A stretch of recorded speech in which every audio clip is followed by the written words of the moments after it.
forward unto us in Jesus' name, chapter 4. It is December 6th, 6:15, Friday evening, Kino Estate, Crystal Cove, California. 3 handsome young men stood at the bottom of the large staircase as their dates came slowly down the stairs. Young Eric smiled at Jordan, who was the first to come down, as he realized she was gripping the railing very tightly to make sure she didn't mess up her ankle with a fall in the black heels that she wore. His eyes traveled over her and then met hers. "Babe," he said softly, "you look beautiful. But you're going to have to go back upstairs and change." She smiled. "Why?" "I don't want a bunch of guys hitting on you." She grinned. "Well, you should have thought about that when you told me to get all dressed up." She made it down, and he placed her coat around her shoulders. The coat was actually his mother's, who'd helped him during a video call find the right coat for a slinky black dress.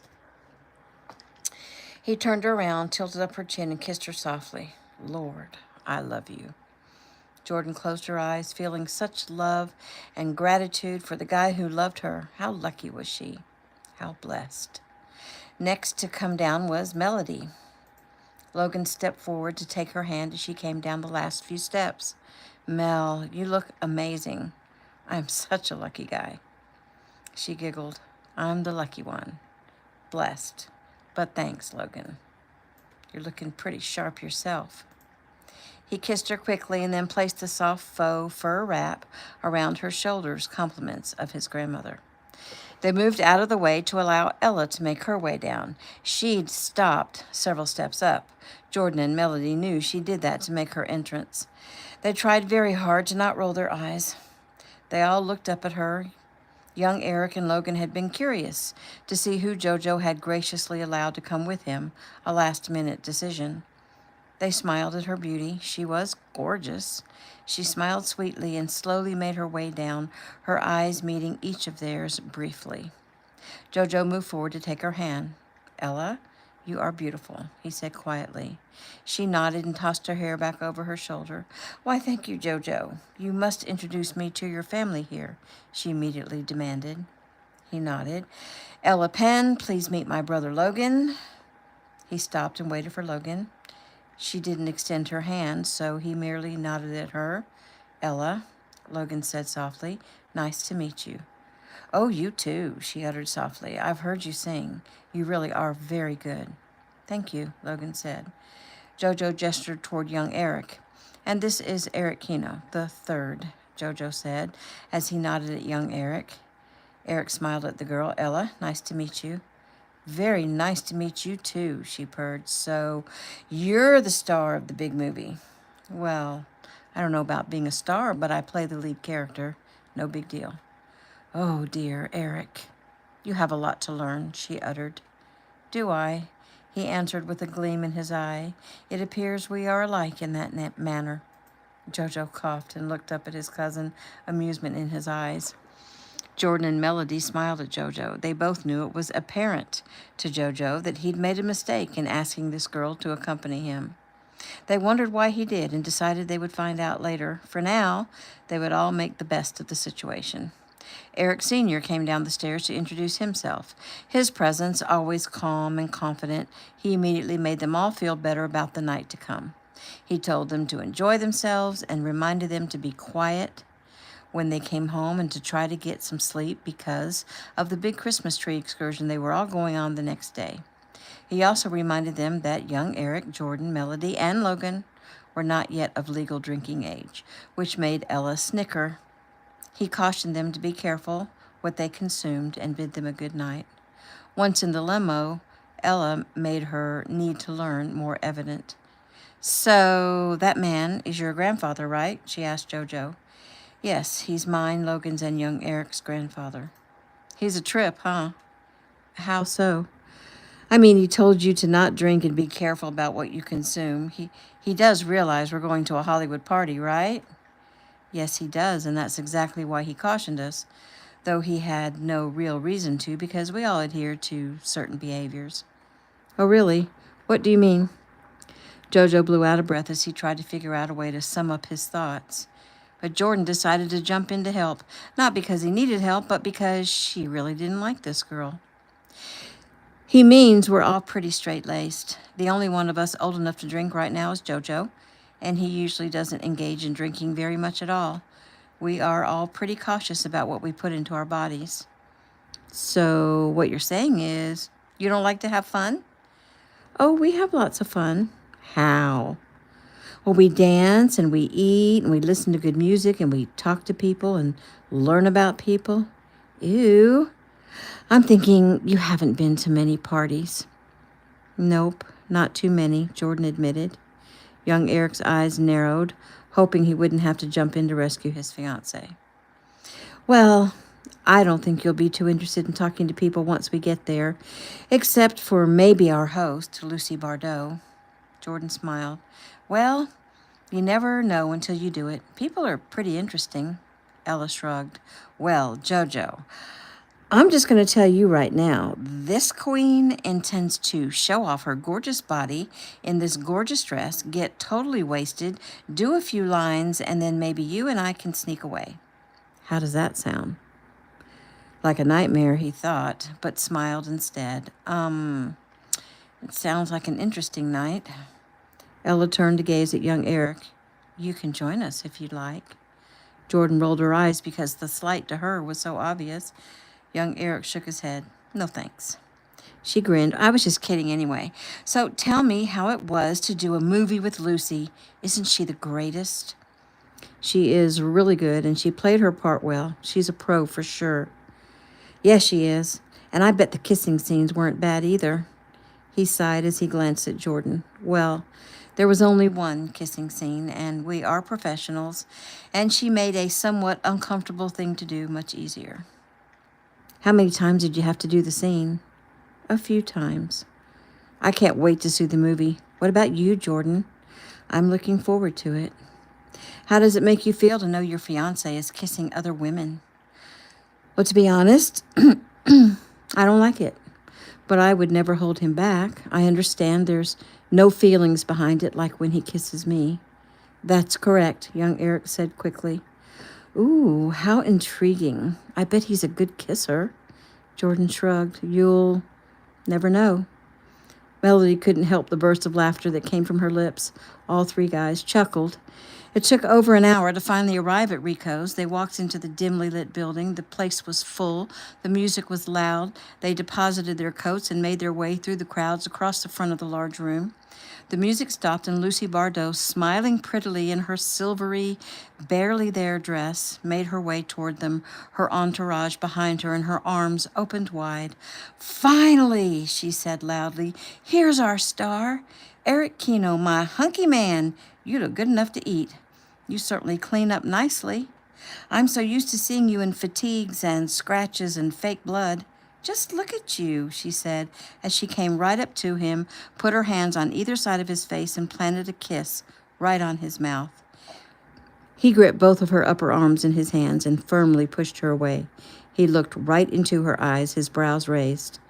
Stop it, Lucy. Right now. I mean it. She pouted cutely as she tried to use her thumbs to wipe away the bright red lipstick from his lips. Oh, I'm sorry. Did I overstep my bounds? She asked as she gave a soft laugh. He took her hands away from his face. You did, and you need to stop. Or what? She asked cutely. He nodded. Or my cousins and I will turn around and walk right out that door, and you know I will. She frowned. Okay. I'm sorry, really. Don't be mad. I simply needed the photo op. She looked past him. So, introduce me to your fiancé and your cousins. He made the introductions. Lucy politely shook Jordan's hand. Why, aren't you just the sweetest thing, she said as Jordan smiled at her. And Jordan raised her brows. Not the sweetest. I've got a mean left hook. Lucy frowned, seemed to not know what to say. She's talking about her pitching, young Eric said. Was I? Jordan quipped. She's a left-handed pitcher for UCLA softball team, he added. Oh, I see. Well, how wonderful is that? Yes, it's really wonderful, Jordan said in a sweet voice. Young Eric smiled at his girl. She was perfect, absolutely perfect. New scene. It is December 7th, 12:40 a.m., Saturday morning. Tanner home, Pine Forest, Georgia. He realized he was dreaming. He was dreaming, and in the dream, he was sobbing. And even though he knew it was a dream, he couldn't help feeling the complete anguish that he was feeling. He could see the wrists tied together with rope. He could see the body being dragged across the rough floor. It was a scene that he was familiar with. It was a scene he'd experienced personally. The difference this time was the person being drugged was not him, it was Taylor. It hurt so much to see sweet Taylor, bright, beautiful, and innocent Taylor, being dragged by men across a rough floor, being kicked by those men. He was watching, and there was nothing he could do about it except, "Wake up. Wake up. Wake up," he commanded. He sat up with a gasp. Catching his breath, he peered around. He was in the den, on the couch. His cheeks were wet. He scrubbed his hands over his face. What in the freak was that all about? He thought about what he'd just witnessed in his dream. He'd heard Taylor cry out in pain. He saw the look of fear in her eyes. What was going on? Maybe he was simply living out his worst nightmare. Of course, Taylor being hurt was worse than when those bad things had actually happened to him. He blew out a breath. Almost without thinking, he jumped up and grabbed the remote from the table and turned on the TV, scrolled through the apps, and found what he needed to play the video of his abduction. The video was hours long. He watched the first part, the part he dreamed about, then fast-forwarded to other parts. He rolled his eyes at some of the things he heard Mia Casella say, and then he rolled his eyes at some of the things he'd said. He watched different parts, even some parts where he'd fallen asleep, parts where he tried to get a gun and escape, parts where his father and Jake and Jeff came in to get him. Then he went back to the first part and began watching it again. "Gabe?" He paused the video and turned at the sound of her voice. "Taylor," he said softly. "What are you doing? Why are you watching that?" He ran a hand through his hair. I'm not sure. "I had a bad dream." He motioned at her. "Come here." She moved closer, and he grabbed her and pulled her into his lap and squeezed her tight, burying his face in her hair. He breathed deep and tightened his hold. You're suffocating me," she murmured. He let her go. "Oh, sorry." She sat up and turned toward him. "You were dreaming about this?" she asked, motioning toward the television. "Well, yes and no. I was dreaming about it, but it was slightly different, and for some reason I felt like I had to watch it again." "Well, don't let me stop you. Go ahead. I'll stay here with you." He turned off the TV. "Nope, don't want to see that when I can see you." He pushed her down on the sofa and lay down next to her, then reached up and cupped her cheek in his palm. "I love you, Taylor. I thank God every day for you, for the fact that you even exist. You are amazing in every way. And I feel the same about you, Gabe. I really do. I still wonder how you could have been right under my nose my whole life, and I never paid any attention to you." He shrugged. "I think the same sometimes, but I guess it wasn't time until now. God's timing is perfect. It's like he opened our eyes to each other at just the right time." He leaned forward and kissed her. She snuggled up under his chin and closed her eyes. "When I'm close to you, like this, it's like my whole body relaxes finally. I feel so safe and secure, like everything in the whole world is just as it should be." "Well, I'm glad you feel that way. I hope you'll always feel that way." "I will." She kissed his neck, then softly touched the small scar that was there from the day his throat had been cut on the beach. He drew a deep breath, trying to keep his body from responding. "So, Tay, do you have anything planned for when you get back to Cali tomorrow?" "Well, there is a Christmas dance at school on Saturday. A couple of cheerleaders have asked me to do a dance with them for like a floor show kind of deal at the dance." "Oh, that's cool. Are you going to do it?" "I think so. I told them I probably would." "Great. Get some video." "Okay. Anything else?" "Not really. I have 2 weeks of school and 2 weeks of dance classes after school. My dance teacher wanted me to work on a small part in the Nutcracker they're doing, though I'm not sure if she still wants me to.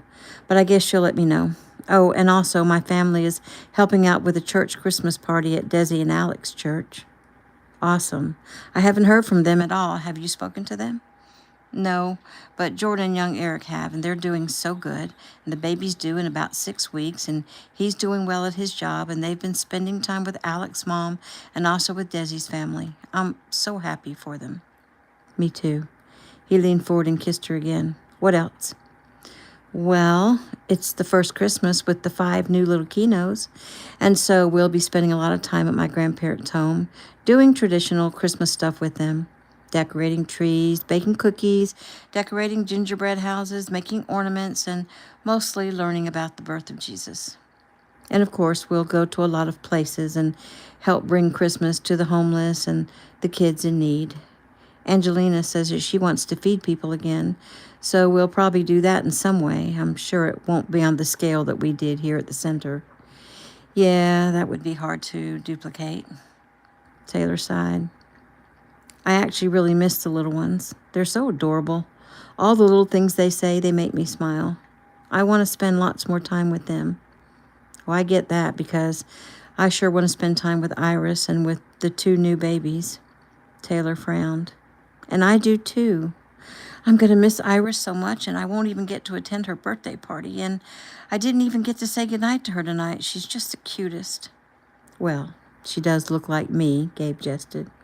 Taylor giggled, then sighed. It just seems so impossible with you guys way over here in Georgia and us way over there in Cali. I wish we lived closer together. Me too. Having to go away after Christmas, it's going to be so hard. But then again, I'll be closer to you. I wish we didn't have to choose. I guess we'll just have to figure something out. There's got to be a way to have the best of both worlds, Taylor said. For now, Gabe said as he pulled her closer. I have the best of both worlds, you and my family, just for this one more night. One more night, she agreed, and wished the morning would never come. New scene. It is still December 6th, 11:30 p.m. Friday night at Rico's Lounge, Los Angeles, California. For someone with only one arm, you dance pretty good, Ella said with a smile as she snuggled up against JoJo. Gee, thanks, he replied as he held her waist with his good arm. So, how long until you get out of the sling, even though I have to say that leather sling is pretty fashionable? Yeah, it's all the rage, he quipped. But unfortunately, wearing this sling to keep my shoulders still is just the beginning. I'm going into the hospital Monday morning to have surgery. After that, it's supposed to be 12 weeks before I'm all the way back. 12 weeks? Then you're not playing in the Rose Bowl? I am not, but I will be on the sidelines. Well, that's terrible, isn't it? He shrugged. It is what it is, Ella. So what exactly is wrong with your arm? It's a shoulder separation, a severe shoulder separation. The song came to an end and he started to escort her off the dance floor, but another slow one came on and she tugged on his good arm. Oh, just one more. Well, to be honest, Ella, I'm not feeling too well. Why? What's wrong? He shook his head. I can't put my finger on it. I'm just a little lightheaded. Well, you only had that one glass of champagne, right? He nodded. Just one more dance. He sighed and nodded. She snuggled up close, ran her hands over his chest. You're so strong, JoJo. Tell me, I've known you for 4 years. Why have you never asked me out before now? He gave a soft laugh. Well, to be technical, I didn't ask you out this time either. You told me you were already going to Lucy's party and asked if we could go together. Well, you got me there, she said. So then, all these years, why didn't you ask me out? He sighed. He wasn't quite sure what to say, because she wasn't his type. He'd never really paid much attention to her at all, and getting to know her just from today, he knew he'd never ask her out. Well, he began as his mind raced. He seemed to be having a hard time thinking. I guess we just don't run in the same circles. Well, it's true, my father can be very intimidating, but still, you seem like a big, strong, brave guy. He drew a deep breath and pulled at his shirt collar. Yep, was all he could think of to say, though he wanted to tell her that her father didn't intimidate him one bit. He didn't have the energy to get into that. What's wrong? She asked. He shrugged. I told you I'm not feeling well. It's pretty hot in here. She giggled. If you're talking about me, you're right. She put her hands on his chest. His top button was already undone, and she moved to unbutton the next 2 buttons of his silk shirt, and then put her hands on his bare skin. He tried to push her hands away, but she wasn't having it. You are so muscular. Your body is smoking. You know that? What's this? He looked down as her fingers moved over a large scar. She opened his shirt farther so she could see what she was feeling. He sighed. When I was in high school, some bad guys got me and carved a big X on my chest. Ew, she said in disgust. That looks terrible. Yeah, it didn't feel great either. How do you even show yourself, like at the beach and stuff? He shrugged. Well, everyone pretty much knows and understands what happened. When I'm tan, it's not that noticeable. I'm sorry it's so revolting to you. He pushed her hands off of him. I think I need to go. Oh, no, don't go yet. Ella, I'm not feeling well, and the only thing I've had to drink was the champagne you handed me. Tell me the truth, Ella. Did you put something in my drink? She giggled. Would I do that? I don't know. I don't know you well enough to know, but I'm beginning to wonder. He stopped and drew a deep breath. I need to go. You have to wait. Why? Because we have a surprise. Lucy is about to ask Logan to sing. Really? He asked breathlessly. Yes. You want to see him sing, don't you? I mean, there are a lot of really big names here tonight. It would be really good for Logan. He nodded, resigning himself to the inevitable. When is she? Hey, everyone, Lucy said as she stepped on the small stage and took the mic. JoJo looked over to where Logan had been dancing with Melody, and then to where young Eric and Jordan were wrapped around each other. I know most of you know who Logan Adams is, since he's had several videos go like mega viral. You are also probably know that he's cousin to our star, Eric Kino, but you may not know that he's actually here tonight. She grinned down at Logan. Logan, wave your hand so everyone can get a look at you. Logan frowned, but quickly waved his hand. Logan, I know you're in the middle of recording an album and you can't sing anything from it right now, but I was wondering if you would please, please, please consider doing a cover of All of Me. He started shaking his head. Please. I know you must know it. You've probably sung it to your girl there.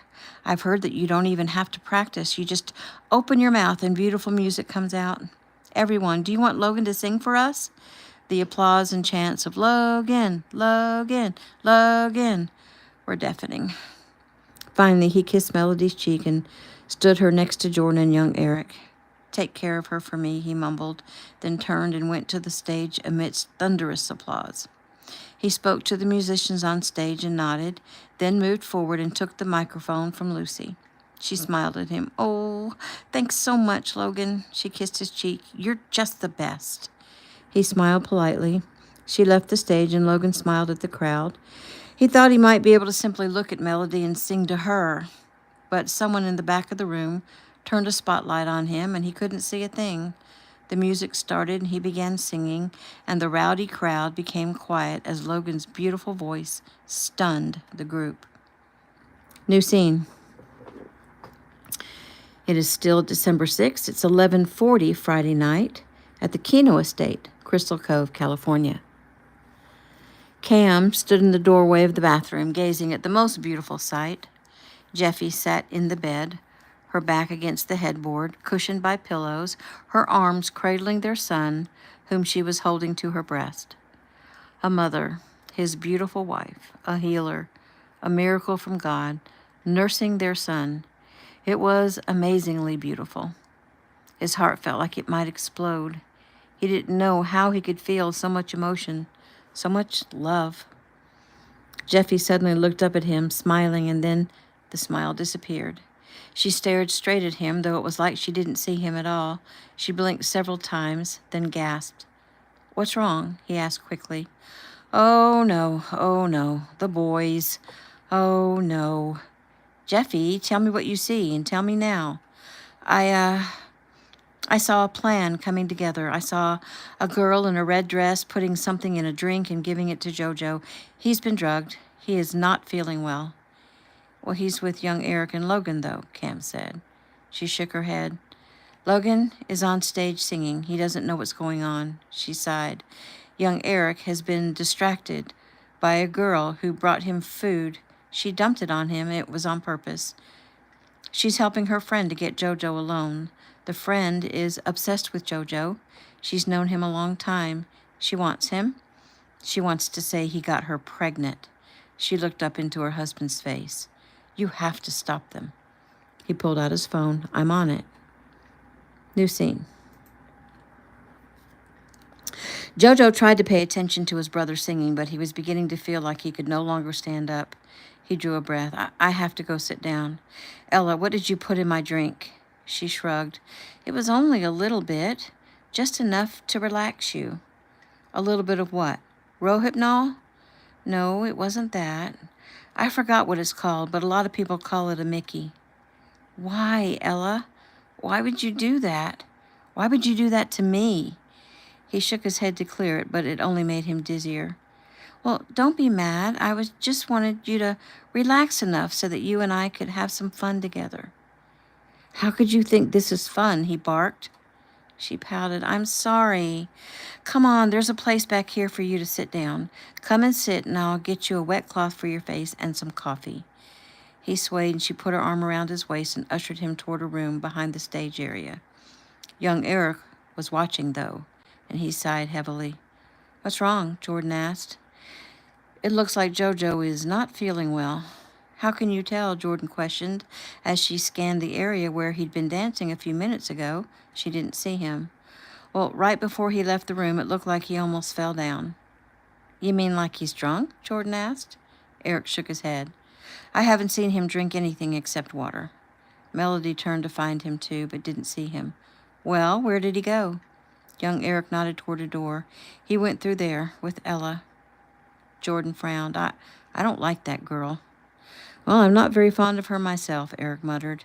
He looked up toward the stage where Logan was currently wowing the audience. He'd finished the song and the crowd was begging for more, and Logan was talking with the band members, and Eric guessed he was going to do another song. You girls, I don't really want to leave you, but can you stay here right by the stage and I'm going to go check on him? Well, I mean, 3, do you think he and Ella might be, she pretty much announced what she intended, and he said it sounded interesting. He said that just to be polite. Eric said he wouldn't do that. Okay, then, Jordan said. Go check on him. Mel and I promise to stay right here. Eric nodded and turned to leave, but Lucy approached with a broad smile and a small platter of something. Hello, Eric Kino III, she greeted enthusiastically. He looked at her briefly and then looked past her. Lucy. He started to step around her, but she grabbed his arm. Wait, where are you going? I came all the way over here to serve you myself. I notice that you've hardly eaten anything all night, and these stuffed meatballs are to die for. I promise they're made of organic grass-fed beef and all organic, non-GMO ingredients. They're a little bit messy, but that's why we have these adorable little forks. You simply have to try some. Lucy, I'm busy right now. Maybe later, he said as he tried to pass her. She squealed a loud squeal, and the platter turned right up against his chest. Oh, Eric, I am so sorry. It slipped out of my hand. Oh, no, just look at your jacket. Oh, and your shirt. Oh, and your slacks. I am so sorry. She started trying to wipe at his clothing, but it was Jordan who grabbed her hand. Stop, Jordan said firmly. I'll take care of it. Lucy's eyes opened wide. Eric looked down at himself and back up at Lucy with an incredulous look. I don't know why, but I'm not surprised. He shook his head. I get a feeling you did this on purpose, Lucy. Why? But he didn't have to wait for an answer because a light went on in his brain. Excuse me. He turned to the girls. Melody, Jordan, come with me. They charged across the floor to the other side of the stage and headed through a door and turned left. They found a storage room and a bathroom and finally a lounge or break room. The scene they came upon made Jordan and Melody come up short. JoJo's jacket lay on the floor. His sling lay on top of it. JoJo himself was sitting on a faux leather sofa, his head lying back, his eyes closed. His shirt was completely unbuttoned. The part that shocked them was Miss Ella Penn straddling his waist, her hands on the waistband of his slacks. Before Eric could even say anything, Jordan and Melody each reached down and grabbed one of her arms and jerked her off of JoJo. Ella gasped and tried to pull away from the two girls' steely grips. Jordan actually shook the girl's arm. "Be still, or I swear I'll tear you apart with my bare hands," Jordan growled. "Joe," Eric said. "Joe, can you hear me?" JoJo opened his eyes. "Eric, I think she drugged me. I need help." "I got you, bro," Eric assured him. He turned to Ella just as Lucy came running in with security. "I'm going to get him help, and then I'm going to have you arrested." "You wouldn't dare," Ella said. "Do you know who my father is? I promise you he can make this whole thing go away and even turn it on you." "Yeah, good luck with that," young Eric said, then looked at Lucy. "I know the two of you are friends, Lucy, but I can't believe you'd want to throw your brilliant career away to help your friend assault my cousin." "Assault? No, Eric, that's not how it was," Lucy said. "I swear." Eric reached down and hoisted JoJo over his shoulder. "That's exactly how it was." He turned to Jordan. "Babe, will you get my phone out of my pocket and call the limo driver to come get us?" Jordan let go of Ella and did as Eric asked. Eric nodded at Melody. "Melody, please go up on stage and get Logan. Tell him it's an emergency and we'll explain later." Melody hurried out. Eric and Jordan started to leave, but Lucy's two security guys stepped in front of him. Eric stopped and eyed them. You know who I am?" They nodded.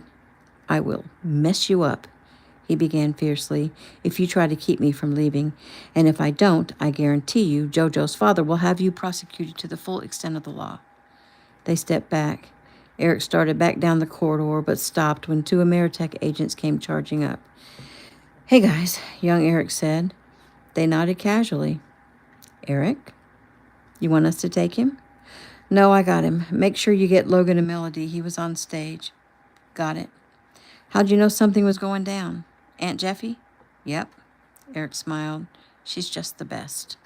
"She's definitely pretty badass," one of the agents commented. "So I guess you can escort us to the limo," young Eric said. "Nope, your aunt sent an ambulance. She's going to meet JoJo at the hospital with his parents." "Oh, well, okay then. Your Uncle Joey says you and the others are to stay here and give statements to the police." "The cops are here?" "Yes, they are. And we're going to go pull all security video." "Cool. I wonder if there were cameras in the room where she took JoJo." "Yes, there are. Are they operational is the question. We'll know soon." Eric hefted JoJo higher on his shoulder. "Good grief. He's heavy. Let's go." He made his way out with Jordan, Melody, and Logan right behind. The ambulance was there, and young Eric laid his cousin gently on the gurney. He rolled his head and tried to open his eyes, but only grunted. "You're going to be okay, Joe," young Eric said. "They're going to take you to the hospital, and Aunt Jeffy will meet you there." "Did she?" He couldn't get the words out. "No, we got to you in time."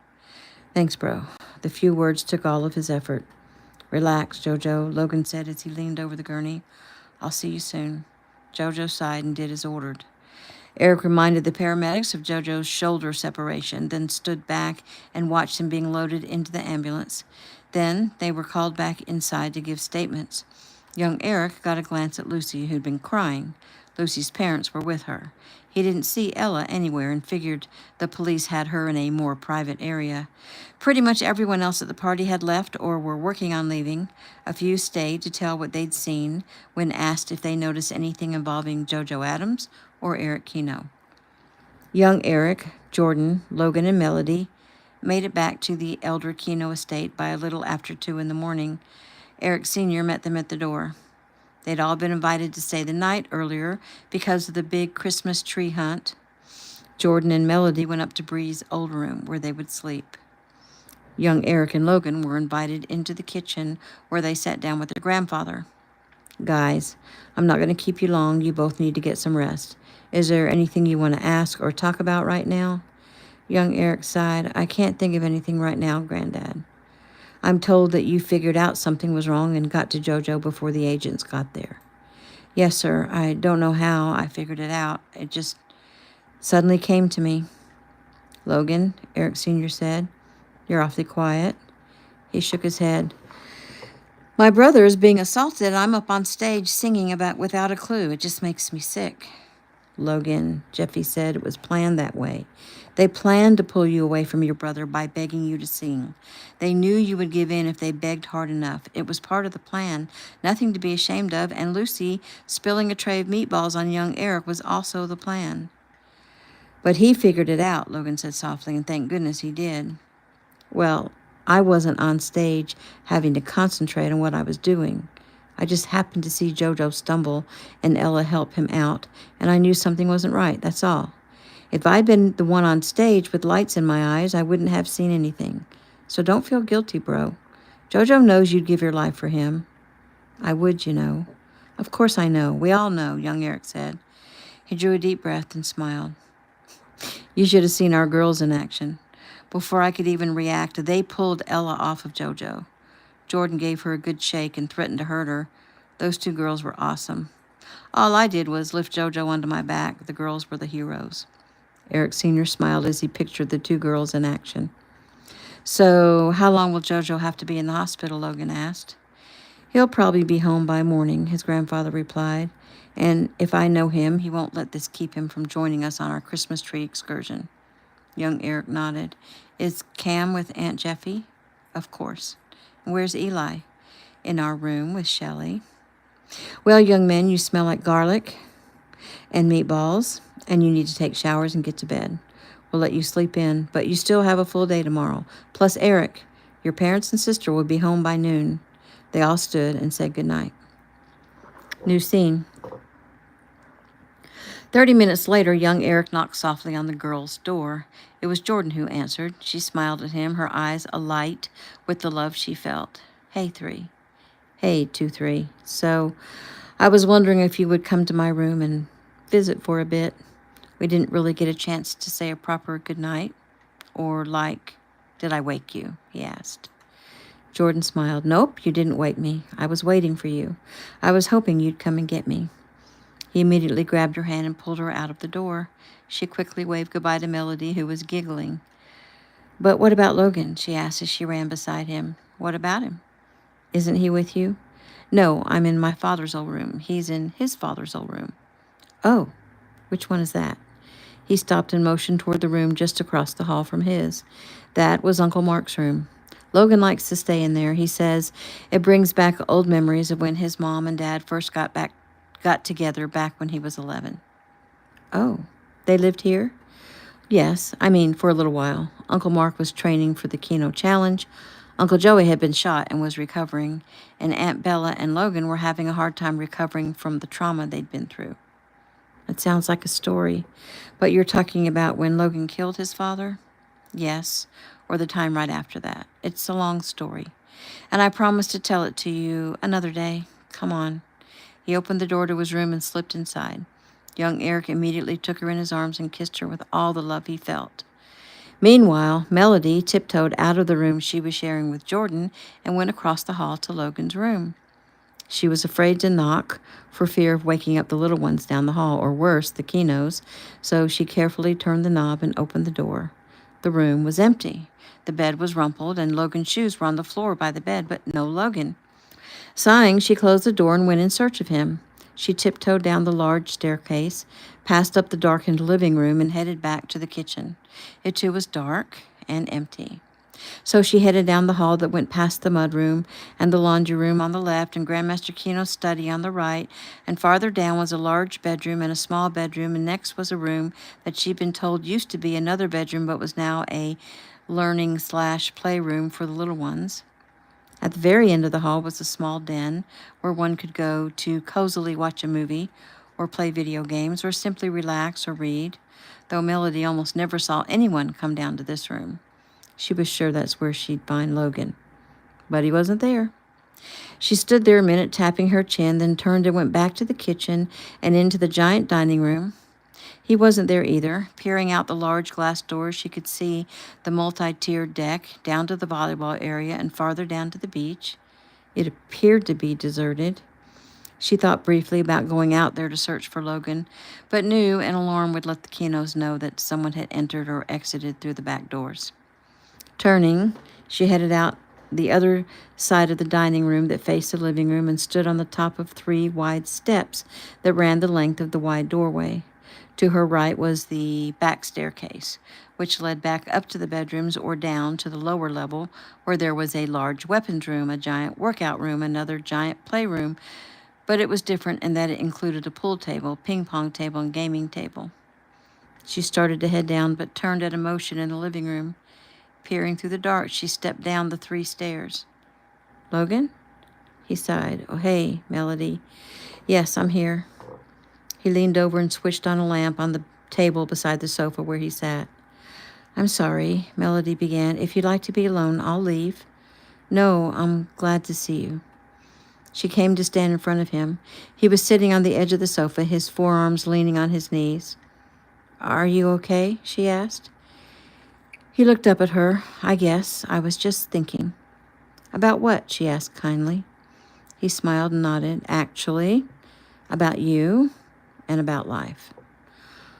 "Okay," she said slowly, "and that seems to be making you sad." He shook his head. "Not sad.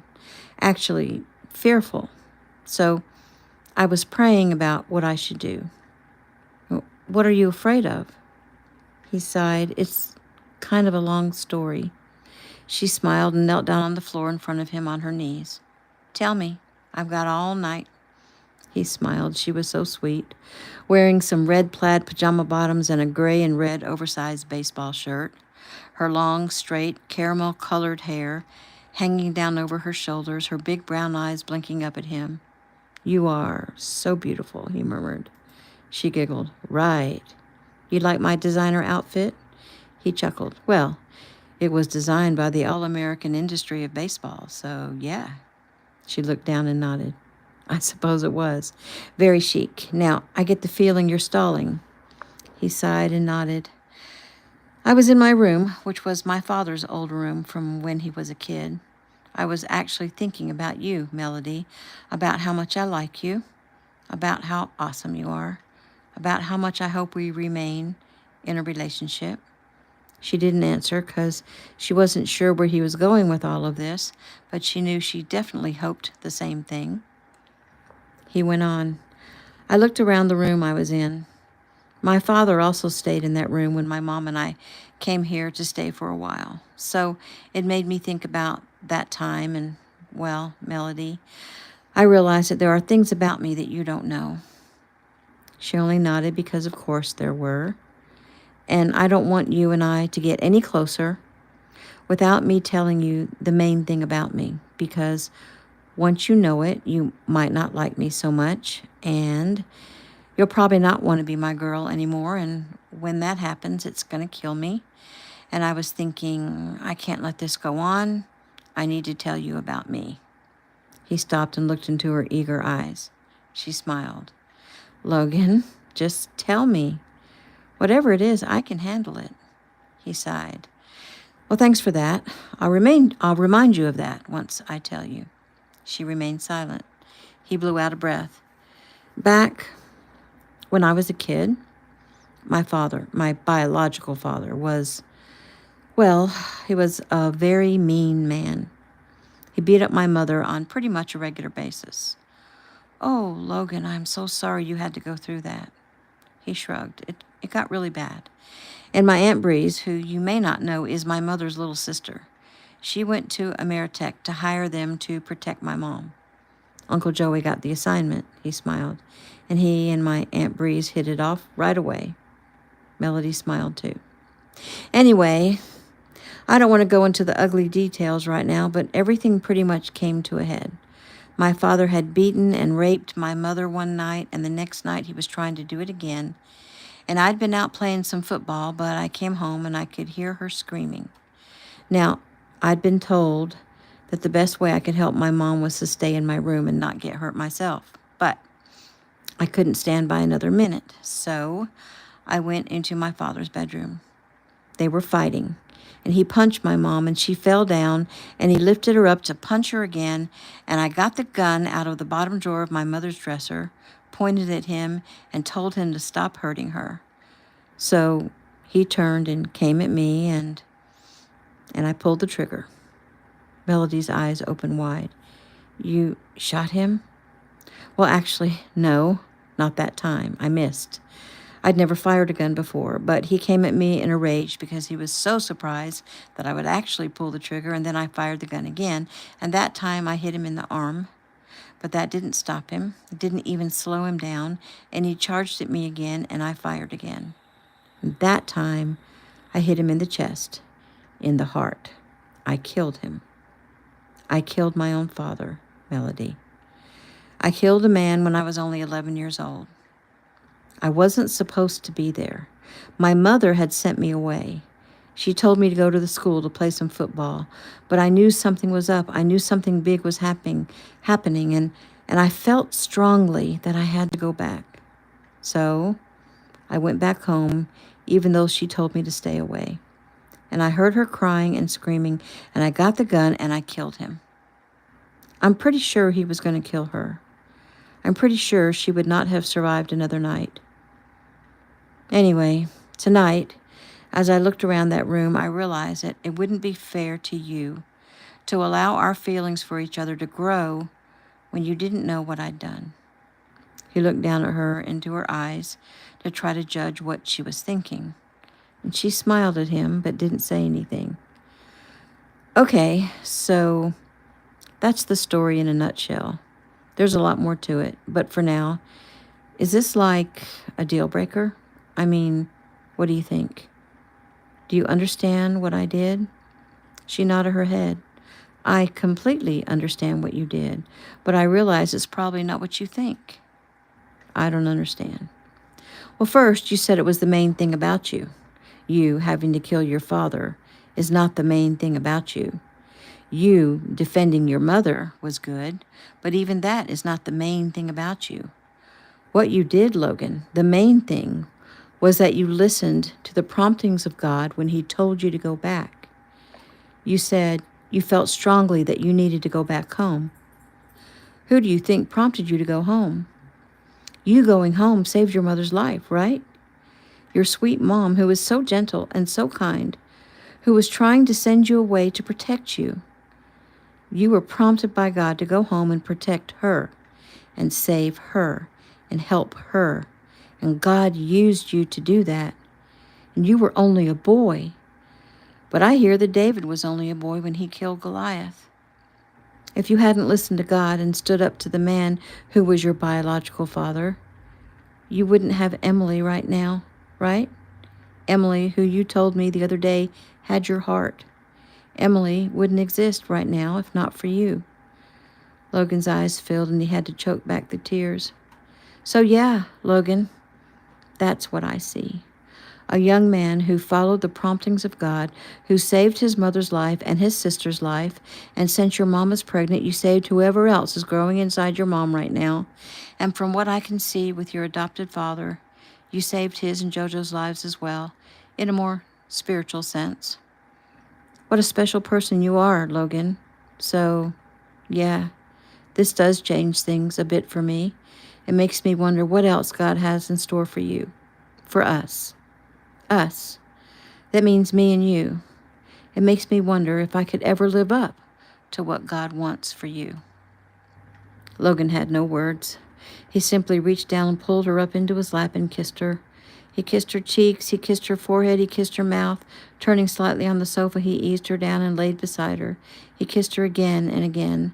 The moments turned into seconds and then into minutes, and breathing heavily, he finally pulled back. What if I told you that I want to make love to you right now? What would you say? I'd be surprised, but I'd tell you to go ahead. You're kidding. Why would you say that? She smiled at him. Because I trust you, Logan. I absolutely trust you. I believe you want only to do God's will, and if that's what you think he wants you to do, then I trust you.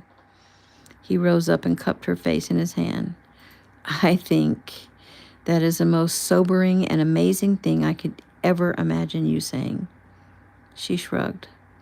I've never felt or even understood how people want to have sex so much. I've never felt it, that yearning. Certainly not with Cade or any other boyfriend, not that there's been very many. But when you kiss me, Logan, I just want to get closer to you.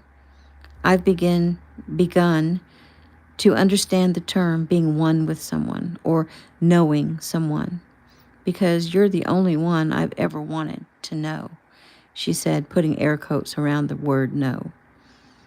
He closed his eyes a moment. Melody, the things you say, I am so grateful that God brought you into my life. And I'm grateful for you, Logan. So grateful. He stood and held his hand out to her. Well, since you trust me so much, let me be worthy of that trust. Come on, I'll walk you to your room. She smiled. They walked hand in hand toward the stairs, but turned when they heard someone at the front door. They stopped and greeted Jeffy and Cam as they came in. Hey, Aunt Jeffy, Uncle Cam, Logan said. How's JoJo? Jeffy smiled. He's good. He's actually gone home with your parents. Already? That's fantastic. Cam nodded. Yes, it is. So what are you two up to? Let me guess, Jeffy said. She closed her eyes briefly and sighed with a smile. You were troubled. You prayed. You two had a long talk. You came to an understanding. You did a lot of kissing. And now you're walking her up to her room, which she is sharing with Jordan, but Jordan isn't there right now. Logan grinned. Aunt Jeffy, you are a scary person. I know, right? Cam quipped. Jeffy shrugged. Yeah, it even scares me sometimes. She sighed. I need to go up and nurse Eli. You guys try to get some sleep. Yes, ma'am, both Logan and Melody said and quickly headed up the stairs. And that is the end of chapter 4.